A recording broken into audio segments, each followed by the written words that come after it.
اعوذ باللہ من الشیطان الرجیم بسم اللہ الرحمن الرحیم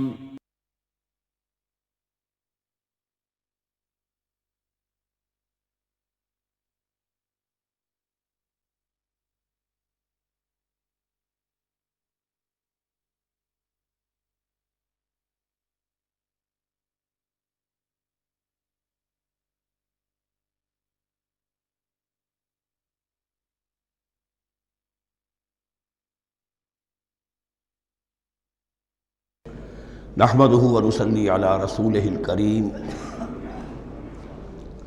اما بعد فاعوذ بالله من الشيطان الرجيم بسم الله الرحمن الرحيم ليس البر ان تولوا وجوهكم قبل المشرق والمغرب۔ یہ آیت قرآن مجید کی اس اعتبار سے عظیم ترین آیت ہے۔ نیکی کی حقیقت کیا ہے، اس کی جڑ کیا ہے، بنیاد کیا ہے، اس کی روح کیا ہے، اس کے مظاہر کیا ہیں۔ مظاہر میں اولین شے کون سی ہے، ثانین کون سی ہے، ثالثاً کون سی ہے، اور اس پر ایک پورا علم الاخلاق جو قرآن کا ایک مکمل کتاب تصنیف کی جا سکتی ہے۔ ایتھکس، قرآنک ایتھکس کے لیے یہ آیت ایک یوں سمجھیے کہ جڑ اور بنیاد ہے۔ لیکن یہ سمجھ لیں کہ یہ آیت یہاں آئی کیوں ہے۔ پس منظر میں وہی تحویل قبلہ ابھی ہے۔ تحویل قبلہ کے 4 رکوع 15، 16، 17، 18 یہ تو سالڈ ہے۔ اس سے پہلے 14ویں رکوع میں آیت تھی للہ المشرق والمغرب فأینما تولوا فثم وجہ اللہ۔ ادھر بھی پھر اتنی آیتیں چھوڑ کر پھر یہی لیس البر ان تولوا وجوہکم قبل المشرق والمغرب۔ نیکی یہی نہیں ہے کہ تم اپنے چہرے مشرق اور مغرب کی طرف پھیر دو۔ یہ نہیں کہا یہ نیکی نہیں ہے، نیکی یہی نہیں ہے، یہ بھی نیکی ہے۔ جو ظاہر ہوگا نیکی کا وہ بھی نیکی ہے، لیکن اصل شے اس کا باطن ہے۔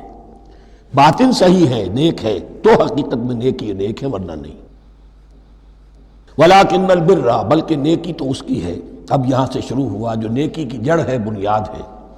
مَنْ آمَنَ بِاللَّهِ وَالْيَوْمِ الْآخِرِ وَالْمَلَائِكَةِ وَالْكِتَابِ وَالنَّبِيِّينَ۔ سب سے پہلے ایمان، تاکہ تصحیح نیت ہو جائے۔ یہ جو ایمان لائے اللہ پر، یعنی جو نیکی کر رہا ہے صرف اللہ سے اجر کا طالب ہے۔ والیوم الآخر، اور قیامت کے دن پر کہ اس کا کوئی اجر دنیا میں نہیں، صرف آخرت میں مطلوب ہے۔ ورنہ آدمی سوداگری کرے، دکانداری کرے، کپڑا بیچے، کچھ اور بیچے، دین تو نہ بیچے۔ دین کا کام کر رہا ہے تو اس کے لیے سوائے اخروی نجات کے اور سوائے اللہ کی رضا کے کوئی اور شے مقصود نہ ہو۔ والملائکۃ والکتاب والنبیین، اور ایمان لایا فرشتوں پر اور کتابوں پر اور انبیاء پر۔ یہ تینوں مل کر ایک یونٹ بنتے ہیں۔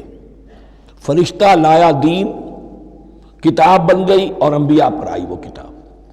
ایمان بالرسالت کا تعلق نیکی کے ساتھ یہ ہے کہ نیکی کا ایک مجسمہ تمہارے سامنے رہے، آئیڈیل، اسوہ۔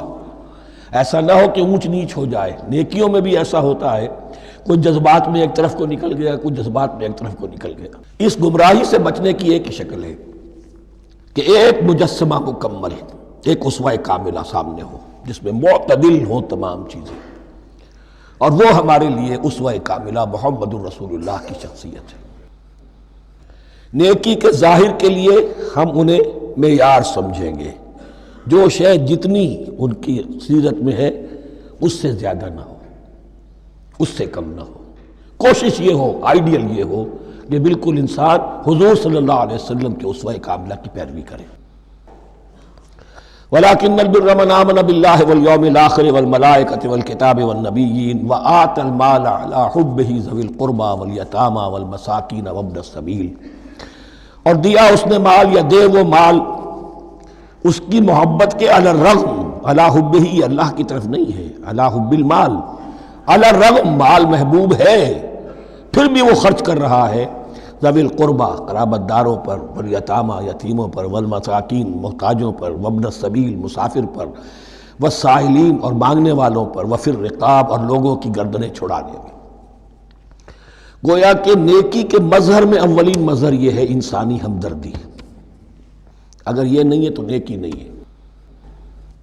عبادات کے انبار لگے ہوں اور دل میں شقاوت ہو، انسان کو حاجت میں دیکھ کر دل نہ پسیجے، کسی کو تکلیف میں دیکھ کر تجوری کی طرف ہاتھ نہ بڑھے حالانکہ تجوری میں مال موجود ہو، تو وہ دین کی روح سے بالکل خالی ہے۔ یا آپ سورہ آل عمران میں پڑھیں گے لن تنالوا البر حتى تنفقوا مما تحبون، تم نیکی کے مقام کو پہنچ ہی نہیں سکتے جب تک کہ خرچ نہ کرو اس میں سے جو تمہیں پسند ہے۔ جس سے طبیعت گھبرا گئی، اکتا گئی، کپڑے میں جو بوسیدہ ہو گئے وہ دے دیے، حاتم طائی کی قبر کو لات مار دی، وہ نہیں، جو شے پسند ہے اگر اس میں سے نہیں دیتے تو نیکی کو پہنچ بھی نہیں سکتے، تمہیں ہوا بھی نہیں لگے گی۔ وَأَقَامَ الصَّلَاةَ وَآتَى الزَّكَاةَ، دیکھیے نماز اور زکوٰۃ اب آ رہے ہیں، یہ ہے حکمت دین کہ ایک ہے روح دین، وہ ہے ایمان، اور جو اس کے مظاہر ہے مظہر اول انسانی ہمدردی، نمبر دوم ہے پھر نماز اور زکوٰۃ، اور یہاں زکوٰۃ کو علیحدہ ذکر کیا ہے، اور اس آیت کا حضور نے حوالہ دیا ان فی المال لحقا سوى الزکاۃ۔ دیکھو کچھ لوگوں نے سمجھا بس ہم نے زکوٰۃ نکال دی تو حق ادا ہو گیا پورا، بڑی بے وقوفی ہے۔ مال میں حق ہے زکوٰۃ کے سوا بھی، اور اب آپ نے یہ آیت پڑھی، دیکھو اس آیت میں کیا ہے، زکوٰۃ کا تذکرہ بعد میں ہو رہا ہے وَآتَ الْمَالَ عَلَىٰ حُبِّهِ ذَوِي الْقُرْبَىٰ وَالْيَتَامَىٰ وَالْمَسَاكِينَ وَابْنَ السَّبِيلِ وَالسَّائِلِينَ وَفِي الرِّقَابِ وَأَقَامَ الصَّلَاةَ وَآتَى الزَّكَاةَ۔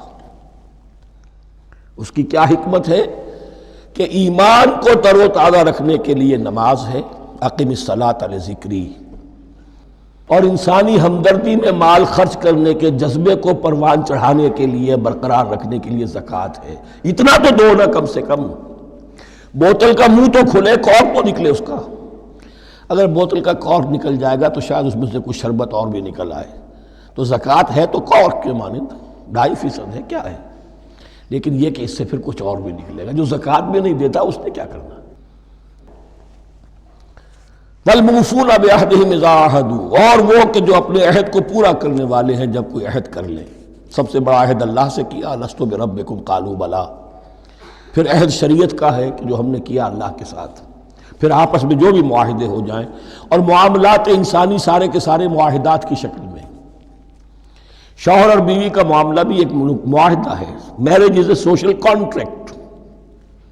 شوہر کی ذمہ داریاں ہیں، اس کے فرائض ہیں، بیوی کی ذمہ داریاں اس کے فرائض ہیں، شوہر کے حقوق ہیں، بیوی کے حقوق ہیں۔ پھر جو بھی امپلائر امپلائی ریلیشن شپ ہے، معاہدہ ہے، کانٹریکٹ ہے۔ جو ہمارا آپ کا پولیٹیکل سسٹم ہے وہ بھی معاہدوں کے اوپر مبنی ہے، بڑا بزنس جو ہے وہ کانٹریکٹ پہ چلتا ہے۔ تو اگر ایک چیز پیدا ہو جائے کہ جو عہد کر لیا ہے اسے پورا کرنا ہے، تو ساری اسٹریم لائننگ ہو جائے گی تمام معاملات کی۔ وَالْمُوفُونَ بِعَهْدِهِمْ إِذَا عَاهَدُوا وَالصَّابِرِينَ فِي الْبَأْسَاءِ وَالضَّرَّاءِ وَحِينَ الْبَأْسِ، اور خاص طور پر صبر کرنے والے فقر و فاقہ میں، جنگ کی حالت میں اور تکلیف میں۔ یعنی ایک نیکی ہے بدھ مت کے بھکشوؤں کی نیکی، ایک نیکی یہ ہے، یہ نیکی باطل کو چیلنج کرتی ہے، یہ نیکی خانقاہوں تک محدود نہیں ہوتی، یہ نیکی صرف انفرادی سطح تک محدود نہیں رہتی۔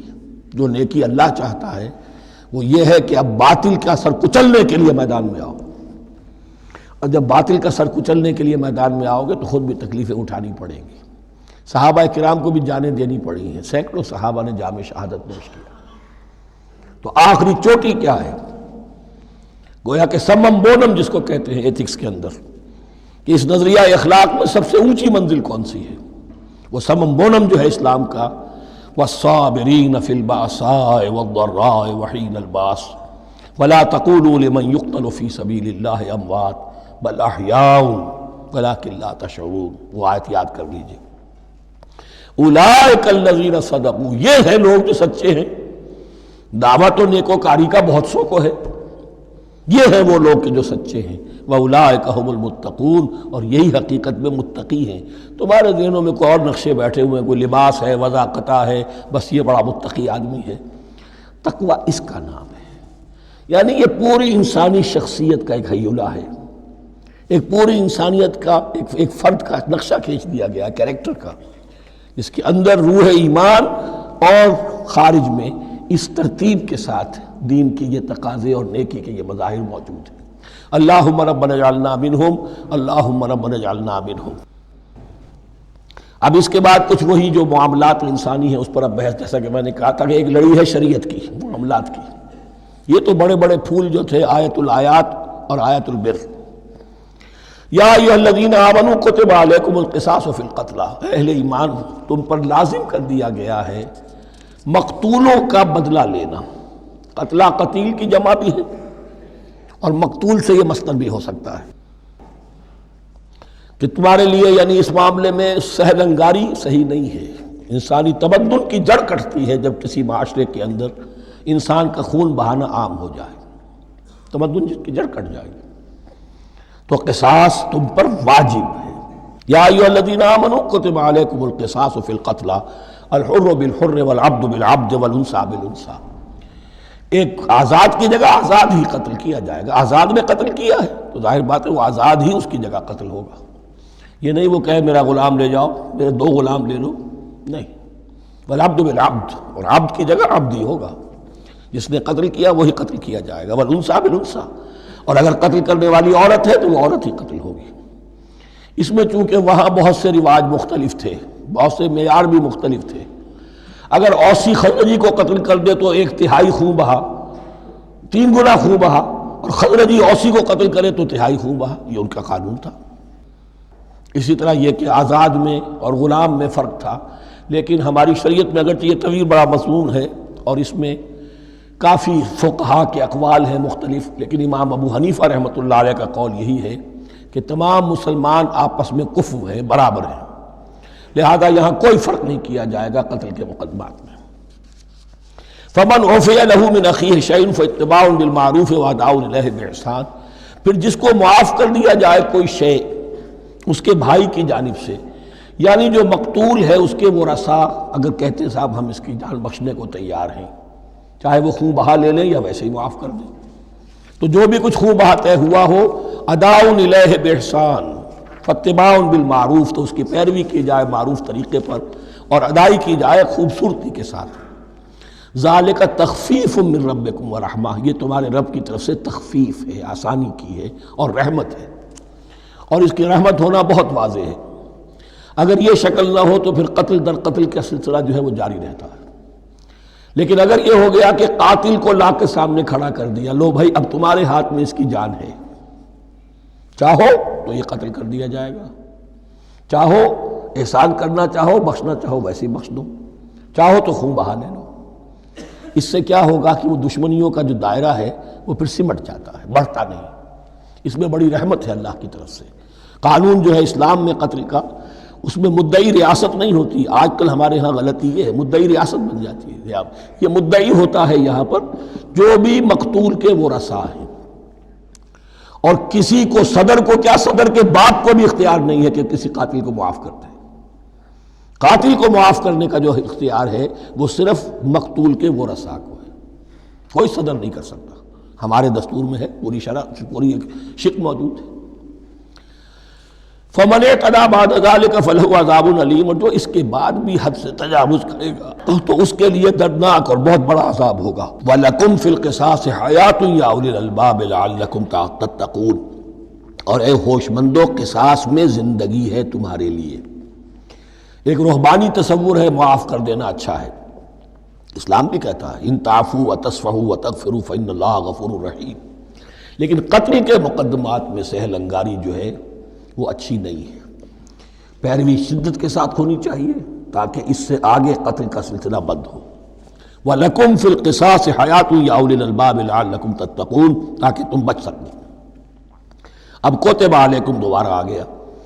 یہ کوتبہ کے لفظ کو سمجھ لیجئے، جہاں بھی کوئی شے فرض کی جائے گی، لازم کی جائے گی، وہ کوتبہ ہے۔ اسی لیے شریعت کے لیے قرآن مجید میں جو لفظ ہے الکتاب، الکتاب اس معنی میں کہ اس میں شریعت خداوندی پوری کی پوری موجود ہے۔ کوتبہ علیکم، کوتبہ علیکم اذا حضر احدکم الموت ان ترک خیرا الوصیۃ للوالدین والاقربین بالمعروف، تم پر واجب کر دیا گیا، فرض کر دیا گیا، جب تم میں سے کسی کی موت کا وقت آ جائے، اگر وہ کوئی خیر مال چھوڑ رہا ہو، دولت چھوڑ رہا ہو، تو اس کے لیے فرض کر دیا گیا وصیت کرنا اپنے والدین کے حق میں اور رشتہ داروں کے حق میں انصاف کے ساتھ۔ ابھی چونکہ قانون وراثت نازل نہیں ہوا تھا، یہ ابتدائی قدم اٹھایا گیا۔ وہاں ہوتا یہ تھا جو آج بھی ہندوؤں میں ہوتا ہے، جو مر گیا اس کی ساری جائیداد کا مالک جو ہے بڑا بیٹا، چھوٹے بیٹے بھی نہیں، نہ بیٹیاں نہ بیوی، کچھ نہیں، تو سارا کا سارا مال جو ہڑپ کر جاتے تھے، کسی کو کچھ نہیں۔ یہاں یہ کہ اب پہلا ابتدائی حکم دیا گیا، لیکن یہ آیت منسوخ ہو جائے گی سورہ نساء میں جب پورا قانون وراثت آ گیا، تو اب یہ آیت منسوخ شمار ہوتی ہے۔ ناسخ وہ قانون وراثت ہے جو سورہ نساء کے دوسرے رکوع میں آئے گا۔ البتہ اس کے ایک حصے کو حضور نے باقی رکھا ہے، وہ گویا کہ سنت نے اس کے ایک جز کو برقرار رکھا ہے، اور وہ جز یہ ہے کہ مرنے والا 1/3 اپنے مال کے لیے وصیت کر سکتا ہے کسی کے لیے، 1/3 سے زیادہ نہیں، اور وارث کے لیے وصیت نہیں ہوگی، جس کی وراثت میں حق مقرر ہو چکا ہے اس کے لیے وصیت نہیں ہوگی، وہ غیر وارث کے لیے وصیت ہوگی، کسی دینی ادارے کو دینا چاہے، کسی اور کو دینا چاہے، یتیم کو، بیوہ کو، یتیم خانے کو، ٹھیک ہے، 1/3، 2/3 میں قانون وراثت کی تنفیذ ہوگی لازماً۔ تو اس آیت کا صرف اتنا حصہ باقی رکھا ہے حضور نے صلی اللہ علیہ وسلم۔ حقاً علی المتقین، یہ اللہ کا تقوی رکھنے والوں پر حق ہے، واجب ہے کہ وہ وصیت کریں کہ ہمارے والدین کو یہ مل جائے، فلاں رشتہ دار کو یہ مل جائے، باقی جو ہے جو بھی ورثاء ہیں لے جائیں۔ فمن بدلہ بعد ما سمعہ، تو جس نے بدل دیا اس وصیت کو اس کے بعد کہ اسے سنا تھا، فإنما اسمہ علی الذین یبدلونہ، تو اس کا بوجھ، اس کا گناہ انہی پر آئے گا جو تبدیل کرتے ہیں۔ جو وصیت کرنے والا تھا وہ بری ہے، اس نے صحیح وصیت کی تھی، جس نے بعد میں اس وصیت میں تحریف کی، تبدیلی کی، اس کا وبال، اس کا بوجھ انہی پر آئے گا۔ ان اللہ سمیع علیم، یقینا اللہ سب کچھ سننے والا اور جاننے والا ہے۔ فمن خاف من موص جنفا، اب اگر کسی کو اندیشہ ہوا کہ وصیت کرنے والے نے جانبداری برتی ہے، ٹھیک وصیت نہیں کی ہے، دیانتداری کے ساتھ اس کی رائے یہ ہوئی، او اسمن، یا گناہ اس نے کمایا ہے، فاصلح بینہم، اور اب ان کے مابین صلح کرا دی، ورثاء کو جمع کیا کہ بھائی وراثت تو یہ تھی، ان کی وصیت تھی، لیکن دیکھو اس میں یہ زیادتی والی بات ہے، اگر تم مطمئن ہو جاؤ، متفق ہو جاؤ تو اس میں اتنی تبدیلی کر دی جائے ان کے اتفاق سے، فلا اسم علیہ، تو اس میں کوئی گناہ نہیں ہے، یعنی ایسی نہیں ہے یہ بات کہ اس کو وہ سینکشن اور سینکٹیٹی حاصل ہو گئی ہے، تقدس، کہ اب اس میں کوئی تبدیلی نہیں ہو سکتی۔ باہمی مشورے سے اور اچھے جذبے سے، اصلاح کے جذبے سے وصیت میں تغیر ہو سکتا ہے۔ ان اللہ غفور الرحیم، یقیناً اللہ تعالی بخشنے والا ہے، رحم فرمانے والا۔ اب لڑی آ گئی دوسری عبادت والی، عبادت میں صوم۔ جہاں تک نماز کا ذکر ہے تو وہ تو مکی صورتوں میں اس کا بے تحاشا مرتبہ ذکر موجود ہے، لیکن یہاں جو ہے معاملہ صوم، اس سے پہلے مکی دور میں صوم کا کہیں کوئی تذکرہ ہی نہیں، نہ عربوں میں اس کا رواج تھا۔ یہ لفظ بھی عربی زبان میں تھا گھوڑوں کے لیے، گھوڑے روزہ رکھتے تھے، رکھتے کیا تھے بیچارے، انہیں رکھوایا جاتا تھا، کیونکہ عربوں کا جو معاملہ تھا وہ لوٹ مار، غارت گری، اور اس کے لیے انہیں چاہیے تیز رفتار سواری، جاؤ حملہ کرو، لوٹو مارو اور بھاگو۔ اونٹ جو ان کی فضا اور ان کے ماحول کے لیے مناسب تھا، وہ زیادہ تیز دوڑ نہیں سکتا، اپنی اس ضرورت کے لیے گھوڑا چاہیے تھا۔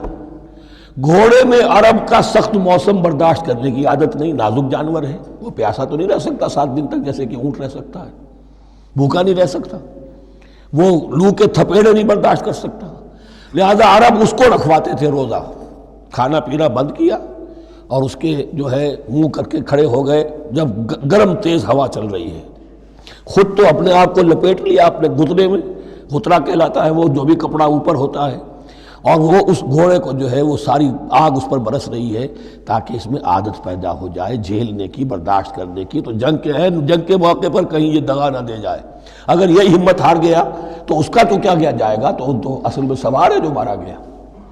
یہ روزہ ان کے ہاتھ تھا، لیکن جب حضور آئے مدینے میں تو یہاں یہود میں روزے کا رواج تھا، وہ ایک تو عاشورہ کا روزہ رکھتے تھے، اس لیے کہ وہ تاریخ تھی جس میں کہ نجات ملی تھی بنی اسرائیل کو فرعونیوں سے۔ پہلے یہ کہ ہر مہینے میں 3 روزے، اب اگر 30 کے 30 روزے ایک ہی مہینے میں فرض کر دیے گئے ہوتے اور وہ ہوتے جون جولائی کے تو جان نکل جاتی۔ بہترین تدبیر یہ کی گئی ہر مہینے میں، اور یہ موسم سارے آ رہے ہیں اس میں۔ پھر کچھ عرصے کے بعد یہ رمضان کا روزہ فرض کیا گیا۔ پہلا جو روزہ تھا 3 دن کا، اس میں یہ بھی تھی اجازت کہ جو اگر مسافر نہیں ہے، بیمار بھی نہیں ہے، طاقت رکھتا ہے روزہ رکھنے کی، پھر بھی روزہ نہ رکھے تو اس کا فدیہ یہ ہے کہ 1 مسکین کو کھانا کھلائے۔ علی الاطلاق تھا یہ۔ جب رمضان کے روزے کی فرضیت ہو گئی تو اب یہ فدیہ نہیں ہے، البتہ حضور نے اس کو باقی رکھا ایسے شخص کے لیے جو بہت بوڑھا ہے، یا کوئی خاتون بہت بوڑھی ہے برداشت نہیں کر سکتی، یا کوئی بیمار ہے، کسی سخت ایسی بیماری میں ہے کہ روزہ اس کے لیے جان کے لیے ہلاکت کا اندیشہ ہو سکتا ہے، اس کے لیے فدیہ برقرار رکھا۔ عام طور پر صحت مند شخص جو مسافر بھی نہ ہو اس کے لیے یہ رعایت ختم ہو گئی۔ یہ ہے ان آیات کی تعبیر جس پر میں پہنچا ہوں، اور بہت عرصے بہت پہلے پہنچ گیا تھا، لیکن چونکہ اکثر مفسرین نے یہ بات نہیں لکھی ہے تو میں جھجکتا رہا، لیکن بعد میں مجھے معلوم ہوا کہ مولانا انور شاہ کاشمیری رحمۃ اللہ علیہ کی رائے یہی ہے، تو مجھے اعتماد ہو گیا۔ اور پھر مجھے اس کا ذکر جو ہے یہ تفسیر کبیر میں امام راضی کے ہاں بھی مل گیا کہ متقدمین کے ہاں یہ رائے موجود تھی کہ پہلی 2 آیتیں جو ہیں اس روزے سے متعلق، یہ رمضان کے روزے سے متعلق نہیں ہیں، بلکہ وہ 3 ہر مہینے کی 13، 14 اور 15 ایام 20 کے روزے حضور نے بعد بھی رکھے ہیں نفلاً، لیکن شروع میں یہ 3 روزے رکھنے کا حکم دیا گیا تھا۔ پہلی 2 آیتیں اس 6 آیتوں پر مشتمل رکوع، اور یہ ایک عجیب مقام ہے۔ قرآن مجید کے احکام بہت دفعہ ہے، نماز کے احکام قرآن میں بہت دفعہ ہیں، کہیں وضو کا ہے، کہیں تیمم کا ہے، کہیں اور نماز خوف کا ہے، مختلف جگہوں پر، لیکن صوم کی عبادت پر یہ 6 آیات کامل ہیں، مکمل ہیں۔ اس کی حکمت، اس کی غرض و غایت، اس کے احکام سب کے سب اس میں آ گئے۔ اب پہلی 2 آیتیں کون سی ہیں؟ یا ایھا الذین آمنوا کتب علیکم الصیام کما کتب علی الذین من قبلکم لعلکم تتقون۔ اے ایمان والو، تم پر بھی فرض کیا گیا روزہ رکھنا، جیسے کہ فرض کیا گیا تھا تم سے پہلوں پر، تاکہ تمہارے اندر تقویٰ پیدا ہو جائے۔ وہ جنگ کے لیے کرواتے تھے گھوڑوں کو تیار، تمہیں تقویٰ کے لیے اپنے آپ کو تیار کرنا ہے، بھوک کو قابو میں رکھ سکو، شہوت کو قابو میں رکھ سکو، پیاس کو برداشت کر سکو۔ اللہ کی راہ میں جنگ کے لیے تمہیں نکلنا ہوگا، اس میں بھوک بھی آئے گی، پیاس بھی آئے گی، اپنے آپ کو تیار کرو جہاد کے لیے۔ اور یہ بات واضح ہو جائے گی، اگلے رکوع سے قتال کی بحث شروع ہو جائے گی۔ روزے کی یہ گفتگو ہو رہی ہے تمہیداً قتال کے لیے، جیسے گھوڑوں کو تیار کیا جاتا تھا، صوم رکھوایا جاتا تھا قتال کے لیے۔ ایام معدودات، گنتی کے چند دن ہیں، یہ گویا کہ ثبوت ہے اس کا کہ یہ 2-3 دن سے زیادہ، معدود جو ہے وہ عربی زبان میں 9 سے زیادہ نہیں ہو سکتا۔ معدودہ جب آئے گا، ایام معدودات، یہ جمع جو ہے جمع قلت کہلاتی ہے۔ معدودات، معدودہ بڑی سے بڑی رقم ہو سکتی ہے، لیکن معدودات جمع قلت ہے۔ گنتی کے چند روز ہیں۔ فمن کان منکم مریضا، ان میں بھی یہ رعایت ہے کہ جو تم میں سے بیمار ہو، او علی سفر، یا سفر پر ہو، فعدۃ من ایام اخر، تو وہ تعداد پوری کر لے دوسرے دنوں میں۔ وعلی الذین یطیقونہ، اور جو اس کی طاقت رکھتے ہوں، فدیۃ طعام مسکین، وہ فدیہ دیں 1 مسکین کا کھانا کھلانا۔ ان آیات کی تفسیر میں جیسا کہ میں نے عرض کیا مفسرین کے بہت سے اقوال ہیں، اب میں اس کی بحث میں نہیں جا سکتا، جو میں نے اپنے مطالعے کے بعد رائے قائم کی ہے میں صرف وہی بیان کر رہا ہوں کہ اس وقت، اور یہ امام راضی کے الفاظ ہیں کہ یہ فرضیت علی تعیین نہیں تھی بلکہ علی تخییر تھی۔ فرض تو ہے روزہ، لیکن اس کا بدل بھی دیا جا رہا ہے، اگر تم نہیں رکھنا چاہتے تو تم 1 مسکین کو کھانا کھلا دو۔ تو گویا کہ تدریجاً انہیں لانا تھا، چونکہ اس بات کے وہ پہلے سے عادی نہیں تھے۔ فمن تطوع خیرا فهو خیر اللہ، اور جو اپنی جی سے، اپنی مرضی سے خیر کرنا چاہے تو اس کے لیے خیر ہے، روزہ بھی رکھے اور مسکین کو کھانا بھی کھلائے، دونوں کام کرے، تو اس میں کوئی رکاوٹ تو نہیں، اس کے لیے بہتر ہوگا۔ وَأَن تَصُومُوا، اور دیکھو اگر روزہ رکھو، خیر لکم ان کنتم تعلمون، یہ تمہارے لیے بہتر ہے اگر تم جانو۔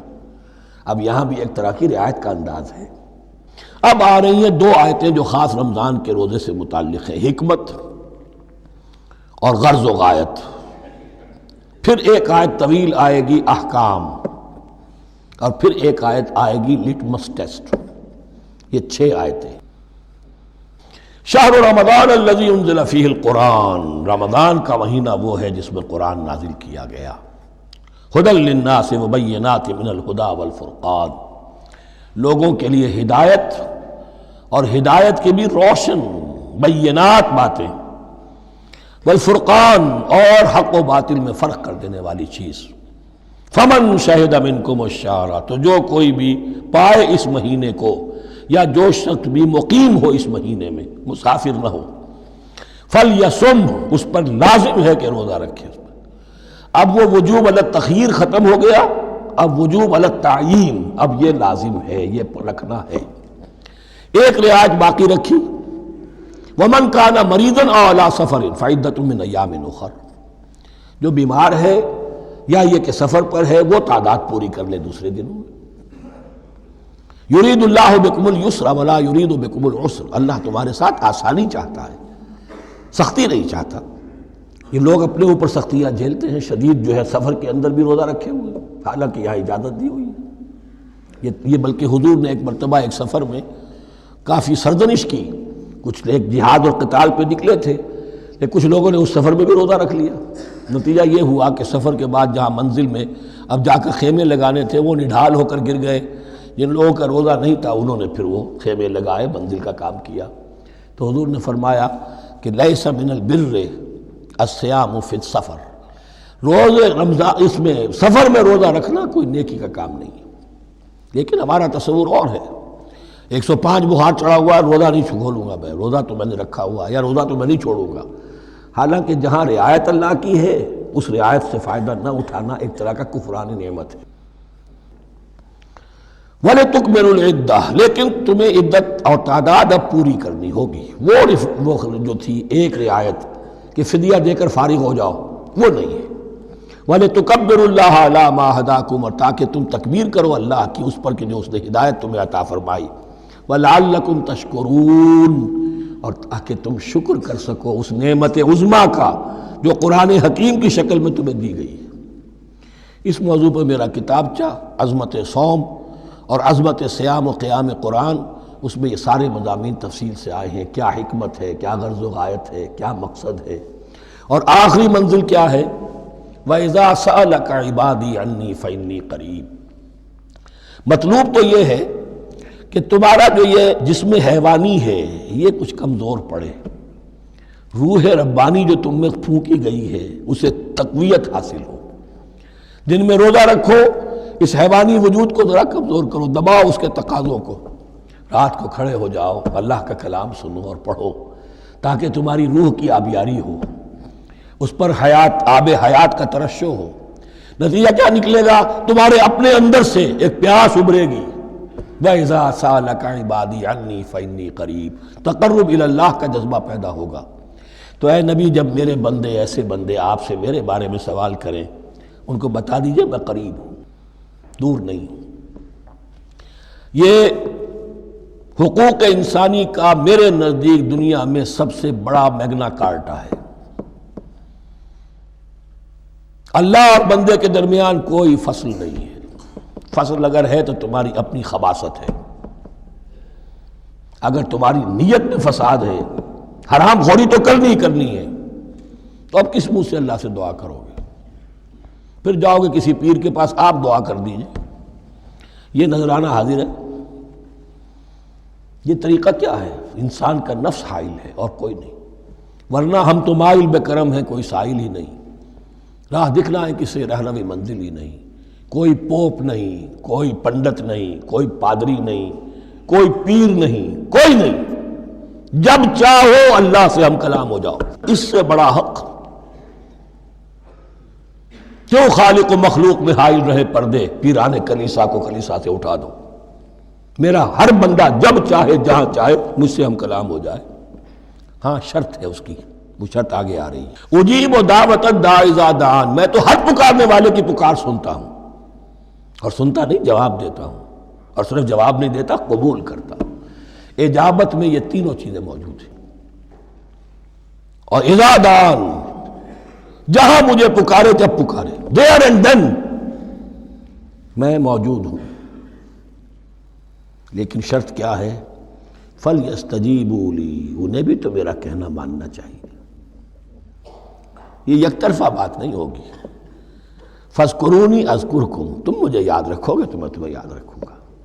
یہ دو طرفہ معاملہ ہے، تم شکر کرو گے میں تمہاری قدردانی کروں گا، تم میری طرف چل کر آؤ گے میں بھاگ کر آؤں گا، تم بارش برآؤ گے میں ہاتھ بڑھاؤں گا، لیکن تم رخ موڑ لو گے ہم بھی رخ موڑ لیں گے۔ ہماری تو غرض نہیں ہے، غرض ہے تو تمہاری، تم رجوع کرو گے ہم بھی رجوع کر لیں گے، تم توبہ کرو گے ہم اپنی نظر کرم پھر تمہاری طرف متوجہ کر دیں گے۔ لیکن ہر چیز ان تنصر اللہ ینصرکم، اللہ کی مدد کرو گے تو اللہ تمہاری مدد کرے گا۔ تمہاری دوستیاں ہو، پینگے بڑھا رہے ہو اللہ کے دشمنوں کے ساتھ، ساز باز ہو اللہ کے دشمنوں کے ساتھ، اور کھڑے ہو جاؤ قنوت نازلہ میں اللہ سے مدد مانگنے کے لیے، تم سے بڑا بے وقوف کون ہوگا؟ پہلے اللہ کی طرف رخ تو کرو، اللہ سے اپنا معاملہ درست کرو۔ ہاں اس میں کوئی یہ شرط نہیں ہے کہ پہلے ولی کامل اس وقت توبہ کرو خلوص نیت سے اور سارے پردے ہٹ جائیں گے، لیکن خلوص نیت کے ساتھ توبہ۔ وَإِذَا سَأَلَكَ عِبَادِي عَنِّي فَإِنِّي قَرِيبٌ أُجِيبُ دَعْوَةَ الدَّاعِ إِذَا دَعَانِ فَلْيَسْتَجِيبُوا لِي وَلْيُؤْمِنُوا بِي لَعَلَّهُمْ يَرْشُدُونَ أُحِلَّ لَكُمْ لَيْلَةَ الصِّيَامِ الرَّفَثُ إِلَىٰ نِسَائِكُمْ۔ اب یہ ہے احکام کی آیت، بڑی طویل ہے، چونکہ یہود کے ہاں شریعت میں روزہ جو ہے شروع ہو جاتا تھا شام کو ہی، اور رات بھی روزے میں شامل تھی، تو تعلق زن و شو بھی نہیں ہو سکتا، اور کوئی سحری وحری کا تصور نہیں تھا، جیسے ہی سوئے رات شروع روزہ شروع، اب اگلے دن تک غروب آفتاب تک روزہ رہے گا۔ ہمارے ہاں روزے میں نرمی کی گئی ہے، ایک تو یہ کہ رات کو اس سے خارج کر دیا، روزہ دن کا ہے، اور رات کے وقت تعلق زن و شو بھی ہے، کھانا پینا بھی ہے، جو پابندیاں روزے کی ہیں وہ سب اٹھ گئی۔ لیکن ہو یہ رہا تھا کہ لوگ سمجھ رہے تھے کہ شاید وہی جو احکام ہیں یہود کے ہاں شاید وہی ہمارے ہاں بھی ہیں، اس لیے وہ ایسا بھی ہوتا تھا اپنے جذبات میں بیویوں سے مقاربت کرتے تھے، لیکن دل میں سمجھتے تھے کہ ہم نے غلط کام کیا ہے۔ یہاں اب ان کو اطمینان دلایا جا رہا کہ نہیں، احل لکم لیلۃ الصیام الرفث الی نسائکم، حلال کر دیا گیا ہے تمہارے لیے روزے کی راتوں میں اپنی بیویوں کے پاس جانا۔ ہن لباس لکم وانتم لباس لہن، وہ پوشاک ہے تمہارے لیے، تم پوشاک ہو ان کے لیے۔ بڑا بلیغ کنایا ہے یہ، جیسے لباس میں اور جسم میں کوئی پردہ نہیں ہے، لباس ہی تو پردہ ہے نا، لباس میں اور جسم میں تو کوئی پردہ نہیں، ایسے ہی بیوی میں اور شوہر میں کوئی پردہ نہیں۔ ہن لباس لکم وانتم لباس لہن۔ ویسے بھی انسان کے اخلاق کی حفاظت کرنے والی، مرد کے اخلاق کی حفاظت کرنے والی بیوی ہے، بیوی کے اخلاق کی حفاظت کرنے والا مرد ہے۔ وہ مجھے اقبال کا شعر یاد آ رہا تھا، تعلیم نئی ہو کہ پرانی، نسوانیت زن کا نگہباں ہے فقط مرد، نہ پردہ نہ تعلیم نئی ہو کہ پرانی، نسوانیت زن کا نگہباں ہے فقط مرد۔ بہرحال ایک دونوں کے لیے وہ ایک ضرورت بھی ہے، ان کی پردہ پوشی بھی کرتے ہیں ایک دوسرے کی، اور اس طریقے سے لباس کی جو ہے اس میں کنایا کیا گیا۔ علم اللہ انکم کنتم تختانون انفسکم، اللہ کے علم میں ہے کہ تم اپنے آپ کے ساتھ خیانت کر رہے تھے، ایک کام کر رہے تھے جو گناہ نہیں ہے، لیکن تم سمجھتے تھے گناہ ہے، تو اپنے آپ سے خیانت ہو گئی کہ نہیں؟ اصلاً وہ گناہ نہیں تھا لیکن تمہارے علم میں نہیں تھا، لیکن تم یہ سمجھتے ہوئے بھی کہ یہ ممنوع ہے، اس کا ارتکاب کر رہے تھے۔ علم اللہ انکم کنتم تختانون انفسکم فتاب علیکم، تو اللہ نے تم پر نظر رحمت فرمائی، وعفا عنکم، اور بخش دیا، معاف کر دیا، جو بھی خطائیں ہو گئی ہیں وہ سب کے سب معاف سمجھو۔ فالآن باشروہن، اب ان کے ساتھ جو بھی تعلق زن و شے ہے وہ قائم کرو، وابتغوا ما کتب اللہ لکم، اور تلاش کرو، حاصل کرو جو کچھ اللہ نے تمہارے لیے لکھ دیا ہے۔ کیا لکھ دیا ہے؟ ایک تو اولاد تعلق زن و شو میں، اور ایک سکون ہے کہ جو اللہ تعالیٰ نے اس میں رکھا ہے، لِتَسْكُنُوا إِلَيْهَا، قرآن مجید میں یہ الفاظ آئے، ایک تسکین ہے، سکون ہے، اعصاب کا تناؤ جو ہے وہ اس کے بعد جو ہے اس کے اندر ایک سکون کی کیفیت پیدا ہو جاتی ہے۔ اور یہی اس میں حکمت ہے کہ حضور اپنے ہر سفر میں ہم ایک زوجہ محترمہ کو ضرور ساتھ رکھتے تھے، اس لیے کہ قائد کو، سپہ سالار کو کسی وقت بڑی ایسی یعنی پریشان کن صورتحال میں فیصلے کرنے پڑتے ہیں، جذبات پر دباؤ ہوتا ہے اور اعصاب پر دباؤ ہوتا ہے، تو ساتھ اگر کوئی اہلیہ بھی موجود ہو تو اس میں اور اس کے بہترین مواقع سیرت میں آئے ہیں، وہ پھر کسی وقت میں بیان کروں گا۔ وَابْتَغُوا مَا كَتَبَ اللَّهُ لَكُمْ وَكُلُوا وَاشْرَبُوا حَتَّى يَتَبَيَّنَ لَكُمُ الْخَيْطُ الْأَبْيَضُ مِنَ الْخَيْطِ الْأَسْوَدِ مِنَ الْفَجْرِ، اور کھاؤ اور پیو یہاں تک کہ واضح ہو جائے تمہارے لیے سفید دھاری فجر کی سیاہ دھاری سے۔ یعنی یہ پاؤں پھٹنے کے لیے استعارہ ہے کہ جب سفیدہ نمایاں ہوتا ہے ایک لکیر کی طرح، پاؤں پھٹ گئی، اس وقت تک کھانے پینے کی چھوٹ ہے، سحری جو ہے آپ کر سکتے ہیں، بلکہ کلو واشربو، کھاؤ اور پیو۔ اور اس کی حدیث میں تاکید آئی ہے، اور یہ بھی فرمایا ہمارے اور یہود کے روزے کے مابین سحری جو ہے وہ فرق ہے۔ تسحروا فإن فی السحور برکہ، سحری ضرور کیا کرو اس لیے کہ سحری میں برکت ہے۔ ثم اتموا الصیام الی اللیل، پھر رات تک روزے کو پورا کرو۔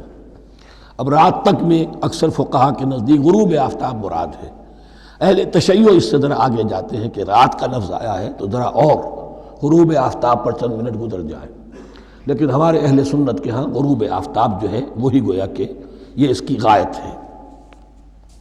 وَلَا تُبَاشِرُوهُنَّ وَأَنْتُمْ عَاكِفُونَ فِي الْمَسَاجِدِ، لیکن یہ رعایت جو تمہیں دی جا رہی ہے اس میں ایک استثناء ہے، جب تم معتکف ہو مسجدوں میں تو پھر اپنی بیویوں سے کوئی تعلق قائم نہ کرو۔ وَلَا تُبَاشِرُوهُنَّ، مت ان سے مباشرت کرو، وَأَنْتُمْ عَاكِفُونَ فِي الْمَسَاجِدِ، جبکہ تم مسجدوں میں اعتکاف میں ہو، آخری عشرے میں جو اعتکاف ہوتا ہے۔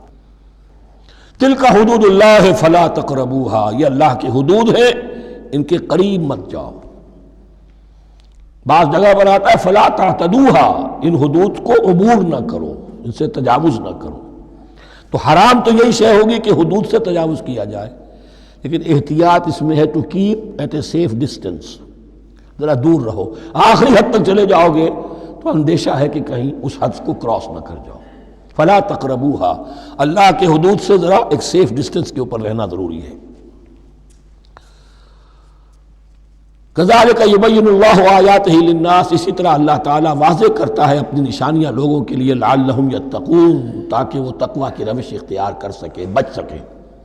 اب وہ لٹمس ٹیسٹ والی آیت آ گئی، تقوی کا ٹیسٹ کیا ہے؟ روزہ اس لیے فرض کیا کہ تقوی پیدا ہو جائے، یہ سارے احکام تمہیں دیے جا رہے ہیں تاکہ تمہیں تقوی پیدا ہو جائے۔ ٹیسٹ کیا ہے؟ تقوی کا لٹمس ٹیسٹ عقل حلال، یہ نہیں ہے کوئی نیکی نہیں۔ وَلَا تَأْكُلُوا أَمْوَالَكُمْ بَيْنَكُمْ بِالْبَاطِلِ، اپنے مال آپس میں باطل طریقوں سے ہڑپ نہ کرو۔ وَتُدْلُوا بِهَا إِلَى الْحُكَّامِ، اور اپنے مال کو ذریعہ نہ بناؤ حکام تک پہنچنے کا۔ لِتَأْكُلُوا فَرِيقًا مِنْ أَمْوَالِ النَّاسِ بِالْإِثْمِ، تاکہ تم لوگوں کے مال کو ہڑپ کر سکو گناہ کے ساتھ، وَأَنْتُمْ تَعْلَمُونَ، اور تم اس کو جانتے بوجھتے کر رہے ہو۔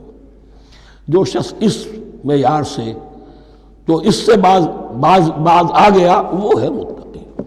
یہ لسٹ میں ٹیسٹ ہے، ورنہ نمازوں کی تعداد، روزوں کی تعداد اور حرام کھانا تو تقویٰ نہیں۔ یہ میں حیران ہوتا ہوں کہ اب اس پر کبھی غور نہیں کیا ہے لوگوں نے کہ یہ آیت کہاں سے آ گئی درمیان میں۔ روزے کے احکام اور اس کے بعد قتال کے احکام بھی شروع ہوں گے، حج کے احکام شروع ہوں گے، یہ بیچ میں آیت۔ واقعہ یہ ہے کہ جیسے روزے کی حکمت کا نقطہ عروج کیا ہے، وَإِذَا سَأَلَكَ عِبَادِي عَنِّي فَإِنِّي قَرِيبٌ، روح انسانی میں ایک طلب پیدا ہو جائے تقرب اللہ کی۔ اسی طرح احکام صوم میں جو کلائمیکس ہے وہ یہ ہے، وَلَا تَأْكُلُوا أَمْوَالَكُمْ بَيْنَكُمْ بِالْبَاطِلِ وَتُدْلُوا بِهَا إِلَى الْحُكَّامِ لِتَأْكُلُوا فَرِيقًا مِنْ أَمْوَالِ النَّاسِ بِالْإِثْمِ وَأَنْتُمْ تَعْلَمُونَ۔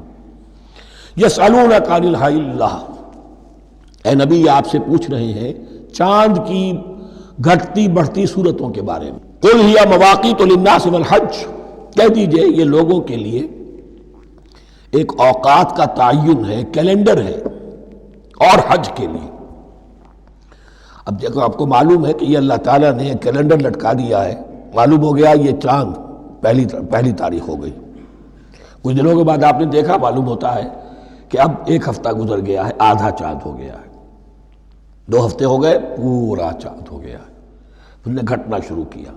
تو یہ گویا کہ لوگوں کے لیے اوقات کار کی تعین کے لیے، اور خاص طور پر سب سے اہم شے حج، اور یہ نوٹ کیجئے، صوم کے بعد حج اور حج کے ساتھ قتال۔ حج وہ عبادت ہے جو ایک خاص جگہ پر ہو سکتی ہے، نماز ہر جگہ ہو سکتی ہے، روزہ ہر جگہ ہو سکتا ہے، عبادت اور ہر جگہ ہو سکتی ہے، اور زکوٰۃ ہر جگہ دی جا سکتی، حج تو وہی ہوگا۔ اور وہ تھا اس وقت زیر تسلط مشرکین کے، اور مشرکین کے تسلط سے نکالنے کے لیے قتال لازم تھا۔ اس قتال کے لیے صبر پہلے پیدا ہونا ضروری ہے۔ جو گھوڑوں کو روزہ رکھواتے تھے پہلے خود روزہ رکھو، یہ ترتیب ہے، ربط ہے۔ صوم کے احکام فوراً حج اور قتال کے احکام۔ یسألونک عن الأہلة قل هی مواقیت للناس والحج ولیس البر بأن تأتوا البیوت من ظہورها ولکن البر من اتقی۔ اور یہ کوئی نیکی نہیں ہے کہ تم گھروں میں ان کی پشت پر سے داخل ہو، بلکہ نیکی تو اس کی ہے جس میں تقوی ہے۔ یہ اصل میں ان کے ہاں ایک رواج تھا، کیونکہ حج تو ہو رہا تھا ایام جاہلیت میں بھی، اس کے مناسک کی بگڑی ہوئی شکلیں بھی موجود تھیں، کچھ ترمیمیں انہوں نے کر دی تھی، لیکن حج تو تھا ان کا۔ وہ یہ کرتے تھے جب گھر سے مکے سے نکل گئے احرام باندھ کر، اب اگر کسی ضرورت سے گھر واپس جانا پڑ گیا تو سمجھتے تھے کہ احرام باندھ کر نکل آئے ہیں، اب دروازے سے تو نہیں جا سکتے، گھسیں گے کہیں پیچھے سے کہیں اوپر سے پھاند کر دیوار آئیں گے، اور اسے سمجھتے تھے بڑا تقویٰ ہے یہ۔ فرمایا یہ کوئی نیکی کی بات نہیں، یہ سرے سے نیکی نہیں۔ ولیس البر، یہ ہرگز نیکی نہیں ہے ان تأتوا البیوت من ظہورها کہ تم ان کے تم گھروں میں داخل ہو ان کے پچھواڑے سے، ولکن البر من اتقی۔ اب یہاں اس پوری آیت کو ذہن میں رکھ لیجئے، آیت البر کے آخر میں لفظ تھا اولئک هم المتقون ولکن البر من اتقی۔ گویا کہ وہ پورا تصور جو ہے یہاں پر جو آیا بر میں آ چکا ہے، اس کو اس لفظ کے حوالے سے اس پورے تصور کو پھر آپ کے ذہن میں تازہ کر دیا۔ وَأْتُوا الْبُيُوتَ مِنْ أَبْوَابِهَا، گھروں میں داخل ہو ان کے دروازوں سے، وَاتَّقُوا اللَّهَ لَعَلَّكُمْ تُفْلِحُونَ، اور اللہ کا تقوی اختیار کرو تاکہ تم فلاح پاؤ۔ وَقَاتِلُوا فِي سَبِيلِ اللَّهِ الَّذِينَ يُقَاتِلُونَكُمْ، لیجئے قتال آ گیا۔ اب یہ تیسری کڑی آ گئی نا، ایک لڑی عبادات کی، ایک لڑی معاملات کی، ایک لڑی انفاق کی، ایک لڑی قتال کی، یہ چوتھی کڑی ہے۔ وَقَاتِلُوا فِي سَبِيلِ اللَّهِ الَّذِينَ يُقَاتِلُونَ، اللہ قتال کرو اللہ کی راہ میں ان سے جو تم سے قتال کر رہے ہیں۔ وَلَا تَعْتَدُوا، لیکن حد سے تجاوز نہ کرو۔ إِنَّ اللَّهَ لَا يُحِبُّ الْمُعْتَدِينَ، اللہ تعالی حد سے تجاوز کرنے والوں کو پسند نہیں کرتا۔ وَاقْتُلُوهُمْ حَيْثُ ثَقِفْتُمُوهُمْ، انہیں قتل کرو جہاں بھی پاؤ۔ وَأَخْرِجُوهُمْ مِنْ حَيْثُ أَخْرَجُوكُمْ، اور نکالو انہیں وہاں سے جہاں سے انہوں نے تمہیں نکالا ہے۔ مہاجرین کہاں سے نکالے گئے تھے؟ مکے سے۔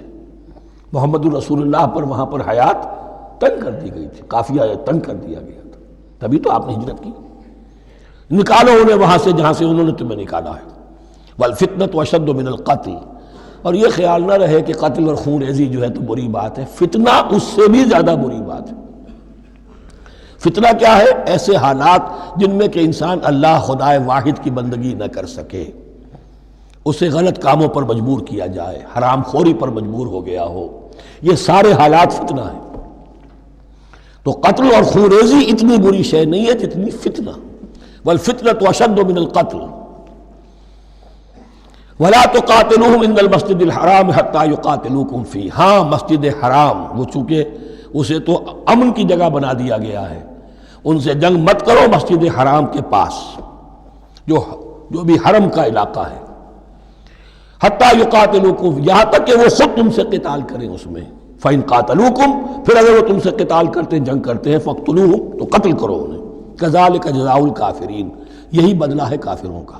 وَفَإِنِ انْتَهَوْا فَإِنَّ اللَّهَ غَفُورٌ رَحِيمٌ، اگر وہ باز آ جائے تو اللہ غفور اور رحیم ہے۔ وَقَاتِلُوهُمْ حَتَّى لَا تَكُونَ فِتْنَةٌ وَيَكُونَ الدِّينُ لِلَّهِ۔ اب جب یہ جنگ کا مرحلہ شروع ہو گیا ہے دعوت محمدی کے سلسلے میں صلی اللہ علیہ وسلم، تو مسلمانوں جان لو، ایک دور تھا 12-13 برس تک تمہیں حکم تھا کفو ایدیکم، مارے کھاؤ ہاتھ نہ اٹھاؤ۔ اب یہ نیا دور آ گیا ہے، تمہاری دعوت و تحریک جو ہے وہ نئے دور میں داخل ہو گئی ہے۔ اب جب تمہاری تلواریں نیام سے باہر آ گئی ہیں، اب یہ نیام میں نہ جائیں جب تک کہ فتنہ بالکل ختم نہ ہو جائے اور دین اللہ ہی کے لیے ہو جائے، اللہ کا دین قائم ہو جائے۔ یہ آیت دوبارہ آئے گی اور زیادہ نکھری ہوئی شان کے ساتھ سورہ انفال میں، وَقَاتِلُوهُمْ حَتَّى لَا تَكُونَ فِتْنَةٌ وَيَكُونَ الدِّينُ كُلُّهُ لِلَّهِ، دین کل کا کل، جز نہیں۔ دین کی بالادستی پوری انسانی زندگی پر، انفرادی بھی، اجتماعی بھی، اور اجتماعی کے بھی سارے پہلو، politico socio economic system, totally وہ اللہ کے احکام کے تابع ہو۔ وَقَاتِلُوهُمْ حَتَّى لَا تَكُونَ فِتْنَةٌ وَيَكُونَ الدِّينُ لِلَّهِ فَإِنِ انْتَهَوْا فَلَا عُدْوَانَ إِلَّا عَلَى الظَّالِمِينَ، پھر اگر وہ باز آ جائے، صلح چاہے تو ٹھیک ہے، پھر ظالموں کے اوپر جو ہے سوائے ظالموں کے کسی پر زیادتی جائز نہیں۔ الشہر الحرام بالشہر الحرام، حرمت والا مہینہ بدلہ ہے حرمت والے مہینے کا، والحرمات قصاص، اور حرمات کے اندر بھی بدلہ ہے۔ فَمَنِ اعْتَدَىٰ عَلَيْكُمْ فَاعْتَدُوا عَلَيْهِ بِمِثْلِ مَا اعْتَدَىٰ عَلَيْكُمْ، تو جو کوئی بھی تم پر زیادتی کرتا ہے، دست درازی کرتا ہے، تو تم بھی اس کے خلاف کارروائی کرو، اقدام کرو جیسے کہ اس نے تم پر زیادتی کی۔ وَاتَّقُوا اللَّهَ، اور اللہ کا تقوی اختیار کرو۔ وَاعْلَمُوا أَنَّ اللَّهَ مَعَ الْمُتَّقِينَ، اور یہ جان لو کہ اللہ ساتھ ہے متقیوں کے، یعنی اللہ کی تائید، نصرت، اس کی مدد آئے گی اہل تقوی کے۔ اب دیکھیے وہ تیسری کڑی یہاں بہت چھوٹی سی آئی ہے، قتال کی ذرا زیادہ بڑی کڑی آ گئی ہے اور یہ چھوٹی سی کڑی آ رہی ہے۔ قتال کے لیے لازم ہے انفاق بھی۔ جنگ کیسے ہوگی اگر فوج کے لیے ساز و سامان نہ ہو، رسد کا اہتمام نہ ہو، ہتھیار نہ ہو، سواریاں نہ ہو، کیسے ہوگی جنگ؟ وَأَنفِقُوا فِي سَبِيلِ اللَّهِ وَلَا تُلْقُوا بِأَيْدِيكُمْ إِلَى التَّهْلُكَةِ، خرچ کرو اللہ کی راہ میں اور مت ڈالو اپنے آپ کو اپنے ہاتھوں ہلاکت میں۔ یعنی اللہ کا دین اس وقت اسے احتیاج ہے، وہ پیسہ چاہتا ہے، جیسے حضور نے تبوک کے موقع پر عام اپیل کی اور آپ اپنے مال کو لے کر بیٹھے ہوئے ہیں، تو گویا کہ آپ نے اپنے آپ کو ہلاکت میں خود ڈال دیا۔ یہ انفاق ہے، جہاد بالمال۔ وَأَنفِقُوا فِي سَبِيلِ اللَّهِ وَلَا تُلْقُوا بِأَيْدِيكُمْ إِلَى التَّهْلُكَةِ وَأَحْسِنُوا إِنَّ اللَّهَ يُحِبُّ الْمُحْسِنِينَ، اور احسان کی روش اختیار کرو، دین کے اندر بھی خوبصورتی پیدا کرو، دین میں بہتر سے بہتر مقام حاصل کرنے کی کوشش کرو۔ ہمارا معاملہ کیا، دنیا میں آگے سے آگے اور دین میں پیچھے سے پیچھے۔ دین میں یہ دیکھیں گے اس سے کم پر گزارا ہو سکتا ہو، کوئی اور شے ہو کہ جس میں اس سے کم سے بھی بات پوری ہو جائے، دین میں یہ ہوگا، اور دنیا میں آگے سے آگے ہے جستجو کہ خوب سے ہے خوب تر کہاں۔ تو اگر یہ جستجو دنیا میں ہے، اس سے بڑھ کر دین میں ہونی چاہیے۔ فاستبقوا الخیرات، نیکیوں میں ایک دوسرے پر بازی لے جانے کی کوشش کرو۔ وَأَنفِقُوا فِي سَبِيلِ اللَّهِ وَلَا تُلْقُوا بِأَيْدِيكُمْ إِلَى التَّهْلُكَةِ وَأَحْسِنُوا، اور احسان کی روش اختیار کرو۔ ان اللہ یحب المحسنین، یقیناً اللہ تعالی محسنین کو، ان لوگوں کو کہ جو درجہ احسان پر فائز ہو جائیں، محبت کرتا ہے، انہیں پسند کرتا ہے۔ یہ حدیث جبرائیل اگر ذہن میں ہو تو 3 درجے ہیں، جیسے میں نے آج بتایا آپ کو، وَنَحْنُ لَهُ مُسْلِمُونَ وَنَحْنُ لَهُ عَابِدُونَ وَنَحْنُ لَهُ مُخْلِصُونَ۔ 3 درجے دوسرے ہیں، اسلام، ایمان، احسان۔ اخبرنی عن الاسلام، اخبرنی عن الایمان، اخبرنی عن الاحسان۔ احسان کیا ہے؟ ان تعبد اللہ کانک تراہ فإن لم تکن تراہ فإنہ یراک۔ یہ سارے کام جو دین کے لیے کیے جا رہے ہوں، عبادت ہے، جہاد ہے، قتال ہے، ایسی کیفیت میں، ایسے اخلاص کے ساتھ، گویا کہ تم اپنی آنکھوں سے اللہ کو دیکھ رہے ہو، اور اگر تم اللہ کو نہیں دیکھ رہے تو کم سے کم یہ کیفیت تو تمہاری ہو جائے کہ تمہیں مستحضر رہے کہ اللہ تمہیں دیکھ رہا ہے۔ یہ احسان ہے۔ وَأَحْسِنُوا، عام طور پر اس کا ترجمہ اس انداز میں نہیں کیا گیا ہے، اس کو اچھی طرح سمجھ لیجئے، ویسے یہ مضمون کھل کر آئے گا سورہ مائدہ میں۔ ان اللہ یحب المحسنین، یقیناً اللہ تعالیٰ محسنین کو پسند کرتا ہے۔ وَأَتِمُّوا الْحَجَّ وَالْعُمْرَةَ لِلَّهِ، اور حج اور عمرہ مکمل کرو اللہ کے لیے۔ جو عمرے کے لیے احرام تو باندھ لیا جائے گا مدینے سے 7 میل باہر نکل کر ہی، حج مکمل تو ہوگا جب طواف بھی ہوگا، وقوف عرفہ بھی ہوگا، سارے اس کے جو بھی مناسک ادا کیے جائیں گے، لیکن یہ کہ جو شخص بھی نیت کر لے حج کی یا عمرے کی تو پھر اسے مناسب کو مکمل کرنا چاہیے، کوئی کمی نہ رہے۔ فَإِنْ أُحْصِرْتُمْ، اگر تمہیں گھیر لیا جائے، روک دیا جائے، جیسے کہ سن 6 میں ہو گیا، صلح حدیبیہ کرنی پڑی، مشرکین مکہ اڑ گئے، نہیں داخل ہونے دیں گے۔ اگر تمہارا گھیراؤ ہو جائے فمستیسر من الہدی، تو جو بھی تم قربانی پیش کر سکو پیش کر دو۔ یہ دم احصار کہلاتا ہے کہ چونکہ اب ہم آگے نہیں جا سکتے، یہی ہمیں احرام کھولنا پڑ رہا ہے، تو دم احصار، یہ خون، یہ جو جانور اللہ کے نام پر ہم دے رہے ہیں، یہ اس کی ایک طرح کا کفارہ ہے۔ وَلَا تَحْلِقُوا رُؤُوسَكُمْ حَتَّى يَبْلُغَ الْهَدْيُ مَحِلَّهُ، اور اپنے سر اس وقت تک نہ مونڈو جب تک کہ وہ ہدی کا جانور جو ہے وہ محل تک، یعنی جو بیت الماء جہاں پر جا کر ذبح ہونا ہے وہاں پہنچ نہ جائے۔ جانور تو آپ نے بھیج دیے اور وہ رکاوٹ نہیں ڈالیں گے، اس لیے کہ ان کا گوشت تو ان کو کھانے کو ملے گا، لہذا جانور، لیکن یہ اندازہ کر لو کہ اب اتنا وقت گزر گیا ہے کہ وہ ہدی قربانی کا جانور جو ہے وہ پہنچ گیا ہوگا، ہدیم بالغ الکعبہ، وہ وہاں پر اس کی اپنے مقام پر پہنچ گیا۔ فمن کان منکم مریضا او بہ اذی من راسہ، تو جو کوئی بھی تم میں سے ہو بیمار یا اس کے سر میں کوئی تکلیف ہو، کوئی زخم ہو، اور اس کی وجہ سے یہ ہے کہ وہ حجامت کرانی ضروری ہو جائے، بال کاٹنے ضروری ہو جائیں، ففدیۃ من صیام او صدقۃ او نسک، تو پھر فدیہ دینا پڑے گا۔ اگر اس ہدی کے جانور کے کعبے تک پہنچنے سے پہلے تمہیں اپنے بال کاٹنے پڑے، حجامت کرانی پڑی، تو فدیہ ہوگا۔ یہ جو ہے دم جنایت کہلاتا ہے، یعنی ایک جو کمی رہ گئی ہے اس کی تلافی کے لیے۔ وہ صیام بھی ہے، روزے 3 دن کے، او صدقۃ او نسک، یا پھر یہ ہے کہ کوئی قربانی ہے، ایک جانور قربان کیا جائے، دم جنایت اس کو کہتے ہیں، یا صدقہ کیا جائے، 6 افراد کو کھانا کھلایا جائے۔ فَإِذَا أَمِنْتُمْ، پھر جب تمہیں امن حاصل ہو اور تم سیدھے جا سکتے ہو، بیت اللہ پہنچ سکتے ہو، فَمَنْ تَمَتَّعَ بِالْعُمْرَةِ إِلَى الْحَجِّ فَمَا اسْتَيْسَرَ مِنَ الْهَدْيِ، تو جو کوئی بھی فائدہ اٹھائے عمرے سے حج سے قبل، فَمَا اسْتَيْسَرَ مِنَ الْهَدْيِ، تو وہ ایک اور قربانی پیش کرے جو بھی اسے میسر ہو۔ اب یہ سمجھ لیجئے کہ حضور کی بعثت سے پہلے عرب میں رواج یہ تھا کہ ایک سفر میں حج بھی کرنا، عمرہ بھی کرنا ان کے نزدیک حرام تھا، یہ توہین تھی کعبے کی۔ حج کے لیے 3 مہینے، شوال، ذوالقعدہ، ذوالحج، اور رجب کا مہینہ ان کے ہاں طے تھا عمرے کے لیے۔ عمرے کے لیے علیحدہ سفر کرو، اس کے لیے علیحدہ سفر کرو۔ لیکن شریعت محمدی میں جو آسانیاں کی گئی ہیں وہ یہ ہیں کہ ایک شخص، اور چونکہ اس ملت کو پھیلنا تھا بہت طویل علاقے پر، لوگوں کے لیے سفر آسان تو نہیں تھا، تو آپ ایسا کر سکتے ہیں کہ آپ جائیں اور عمرہ بھی کر لیں، حج بھی کر لیں۔ ایک شکل یہ ہے کہ عمرہ کیا، احرام کھول دیا، اور پھر حج کا وقت آیا 8ویں ذی الحج کو، تو پھر احرام باندھا، وہ حج کا احرام ہو گیا، اسے کہتے ہیں تمتع۔ ایک یہ ہے کہ حج کے لیے احرام باندھا تھا، جاتے ہی عمرہ بھی کر لیا لیکن احرام کھولا نہیں، اسی احرام میں جاری رکھ کر اسے، اور اسی میں حج بھی کر لیا، یہ قران کہلاتا ہے، جمع کر دیا ایک ہی احرام میں عمرے کو بھی اور حج کو بھی۔ ایک افراد کہلاتا ہے، بس ایک کے لیے صرف حج کا معاملہ ہو شروع سے۔ تو یہاں تمتع کی جو ہمیں اجازت دی گئی ہے اس کے لیے، جسے دم شکر کہتے ہیں حضرت امام ابو حنیفہ، یہ شکرانہ ہے کہ ہم ایک قربانی دیں۔